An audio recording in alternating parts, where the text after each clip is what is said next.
எனக்கு இன்றைக்கி வந்து அமேசான்லேருந்து வந்து பேபி ரெஜிஸ்டர் கிஃப்ட் வந்திருக்கு. என்னன்னு சொல்லி அன்பாக்ஸ் பண்ணி பார்க்கலாம். சின்ன பாக்ஸ் தான் வந்திருக்கு.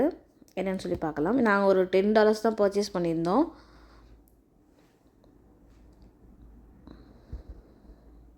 இது வந்து பேபி ஸ்வாடல் அனுப்பியிருக்காங்க. இதுவே வந்து $19 வரும். ஸோ நமக்கு ஒர்த் பையிங் தான் இல்லையா. அடுத்து பேபியோட ட்ரெஸ் இது வந்து $10 வரும். 3 செட் இருந்துச்சு. அப்புறம் வந்து ஃபீடிங் பாட்டில் பார்த்துக்கோங்க. இது வந்து $15 கிட்ட வரும்னு நினைக்கிறேன். எனக்கு கன்ஃபார்மாக தெரியல. ஆனால் கண்டிப்பாக நம்ம $10 வாங்கினோம் அப்படின்னா அதுக்கு மேலே தான் நம்ம கிஃப்ட் அனுப்பியிருப்பாங்க. அடுத்து வந்து ஒரு க்ரீம் வந்திருக்கு. மற்ற எல்லாமே வந்து கூப்பன்ஸ் மாதிரி தான் வந்திருந்தது. கங்க்ராட்ஸ். தேங்க்யூ.